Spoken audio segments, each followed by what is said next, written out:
आइए आज पढ़ते हैं प्रेम की बिरादरी। उनका सब कुछ पवित्र है। जाति में बाजे बजाकर शादी हुई थी। पत्नी ने 7 जन्मों में किसी दूसरे पुरुष को नहीं देखा। उन्होंने अपने लड़के लड़की की शादी सदा मंडप में की। लड़की के लिए दहेज दिया और लड़के के लिए लिया। एक लड़का खुद पसंद किया और उस लड़की का पति बना दिया। एक लड़की खुद पसंद की और लड़के की पत्नी बना दिया। सब कुछ उनका पवित्र है।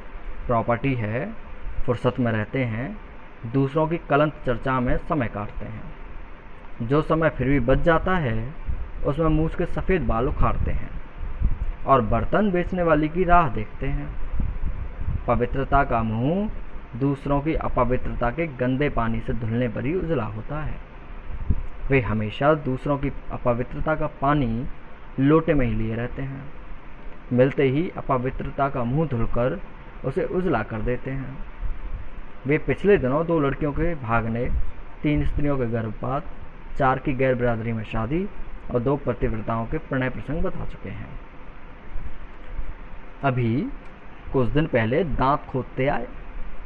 भोजन के बाद कलंक चर्चा का चूर्ण फांकना जरूरी होता है। हाजमा अच्छा होता है।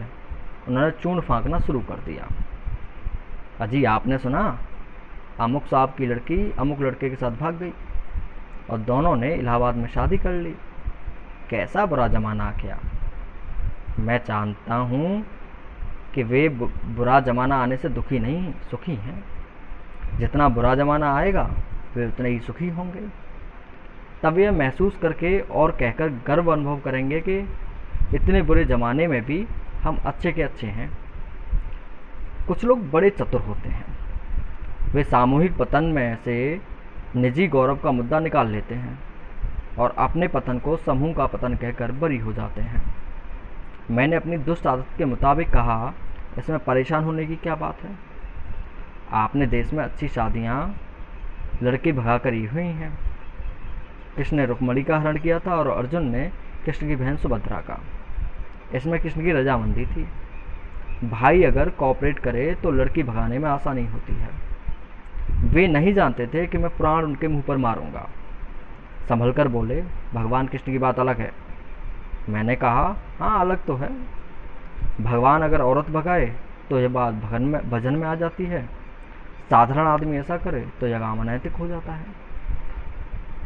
जिस लड़की की आप चर्चा कर रहे हैं वह अपनी मर्जी से घर से निकल गई और मर्जी से शादी कर ली। इसमें क्या हो गया। वे कहने लगे, आप हमेशा उल्टी बात करते हैं। रीति नीति परंपरा विश्वास क्या कुछ नहीं है। आप जानते हैं लड़का लड़की अलग जाति के हैं। मैंने पूछा, मनुष्य जाति के तो हैं ना। वे बोले, हाँ मनुष्य होने में क्या शक है। मैंने कहा, तो कम से कम मनुष्य जाति में तो शादी हुई। अपने यहाँ तो मनुष्य जाति के बाहर भी महान पुरुषों ने शादी की है, जैसे भीम ने हिडिंबा से। ये घटनाएं बढ़ती जा रही हैं। क्या कारण है कि लड़के लड़की को घर से भागकर शादी करनी पड़ती है। 24-25 साल के लड़के लड़की को भारत की सरकार बनाने का अधिकार तो मिल चुका है, पर अपने जीवन साथी बनाने का अधिकार नहीं मिला। घटनाएं मैं रोज सुनता हूँ। 2 तरह की चिट्ठियाँ पेटेंट हो गई हैं। जिसके मजनूम ये हैं जिन्हें भागकर शादी करना है वे, और जिन्हें नहीं करना वे भी इसका उपयोग कर सकते हैं। चिट्ठी नंबर 1। पूज्य पिताजी, मैंने यहाँ रमेश से वैदिक रीति के अनुसार शादी कर ली है। हम अच्छे हैं, आप चिंता मत करिए। आशा है आप और अम्मा मुझे माफ़ कर देंगे। आपकी बेटी सुनीता। चिट्ठी नंबर 2।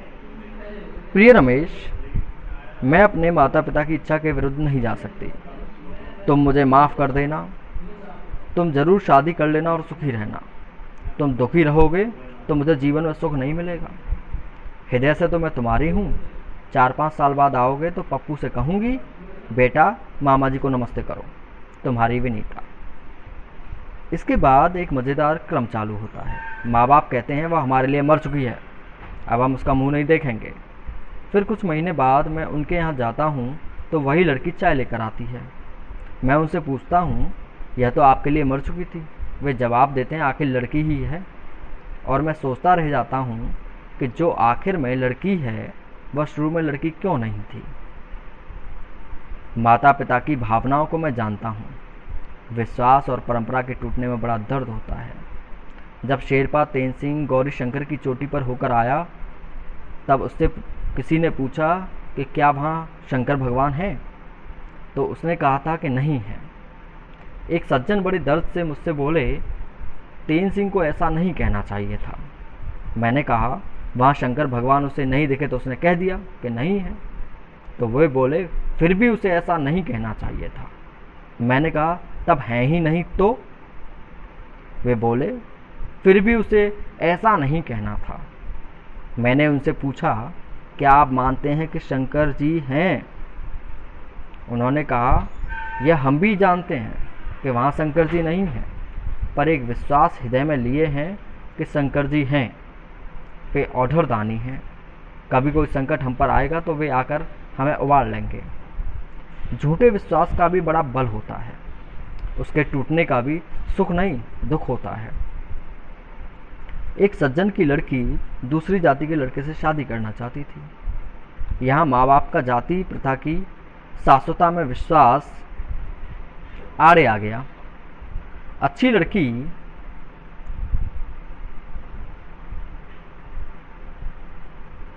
यहाँ माँ बाप का जाति प्रथा की शाश्वतता में विश्वास आड़े आ गया। लड़का अच्छी ऊंची नौकरी पर था, परंतु लड़की के माता पिता ने उसकी शादी अपनी ही जाति के एक लड़के से कर दी, जो कम तो कमाता ही था, अपनी पत्नी को पीटता भी था। एक दिन मैंने उस सज्जन से कहा कि सुना है लड़की बड़ी तकलीफ में है, वह उसे पीटता है। उन्होंने कोई जवाब नहीं दिया। जवाब देते भी तो क्या देते, सिवाय इसके कि इतना तो संतोष है कि जाति वाले से पिट रही है। आखिर हमारे लोग किस परंपरा को, किस आदर्श को मान रहे हैं? राम मर्यादा पुरुषोत्तम है, सीता महासती है। इससे श्रेष्ठ स्त्री पुरुष की कल्पना और ऐसे अच्छे विवाह की कल्पना इस समाज में नहीं है। मर्यादा पुरुषोत्तम का निर्माण करने वाले तुलसीदास कहते हैं कि पुष्प वाटिका में कंकड़ किंकड़ नुपुर की ध्वनि सुनकर लक्ष्मण के सामने राम कन्फेस करते हैं कि ऐसा लगता है जैसे मदन ने धुंध भी दे दी। यानी राम के मन का धनुष वहीं टूट गया। विवाह पूर्व प्रेम भी हो गया और फिर विवाह भी हो गया। आज जिन मूल्यों को इस मामले में माना जा रहा है, उनको देखकर मुझे लगता है कि तुलसीदास ने जो लिखा है वैसा न हुआ होगा। हुआ ऐसा होगा, राम ने लक्ष्मण से पूछा होगा कि यह कंकड़ किंकड़ नुपुर की ध्वनि किसकी है। लक्ष्मण ने कहा होगा, यह जनक की लड़की सीता की है। तब राम ने पूछा होगा कि क्या जनक अपनी ही बिरादरी के हैं। लक्ष्मण ने कहा होगा, हाँ, राजा जेके सिंह अपनी ही बिरादरी के हैं। राम ने कहा होगा, तभी तो मेरा मन डोल उठा। दूसरी बिरादरी के होते तो मेरे मन पर कोई असर नहीं होता। इन लड़के लड़कियों से क्या कहा जाए। यही न कि प्रेम की जाति होती है। एक हिंदू प्रेम है, एक मुसलमान प्रेम, एक ब्राह्मण प्रेम, एक ठाकुर प्रेम, एक अग्रवाल प्रेम। एक कोई जावेद आलम किसी जयंती गुहा से शादी कर लेता है तो सारे देश में लोग हल्ला कर देते हैं और दंगा भी करवा सकते हैं। इस सब को देखते हुए आगे चलकर तरुण तरुणी के प्रेम का दृश्य ऐसा होगा। तरुण तरुणी मिलते हैं और वार्तालाप होता है। तरुण, क्या आप ब्राह्मण हैं? और ब्राह्मण हैं तो किस प्रकार की ब्राह्मण हैं? तरुणी, क्यों, क्या बात है? तरुण, कुछ नहीं, जरा आपसे प्रेम करने का इरादा था। तरुणी, मैं तो खत्री हूँ। तरुण, तो फिर मेरा आपसे प्रेम नहीं हो सकता क्योंकि मैं ब्राह्मण हूँ। लोग कहते हैं कि आखिर स्थायी मूल्य और शाश्वत परंपरा भी तो कोई चीज़ है। सही है, पर मूर्खता के सिवाय कोई भी मान्यता शाश्वत नहीं है। मूर्खता अमर है या बार बार मरकर फिर जीवित हो जाती है। इधर मैं लड़के लड़की से पूछता हूँ कि वेद तो यहाँ भी हैं और वहाँ भी वैदिक रीति है, फिर तुम लोगों ने यहाँ क्यों नहीं शादी कर ली, भागकर दूसरी जगह क्यों गए? वे कहते हैं यहाँ माता पिता बाधा डालते हैं। मैं समझ गया, क्रांति के तरुण जरूर करेंगे, पर यथास्थिति की नज़र बचाकर। वे सज्जन जो मुझे खबर दे गए थे कह रहे थे कि आखिर हम बुजुर्गों के जीवन भर के अनुभव का भी तो कोई महत्व है।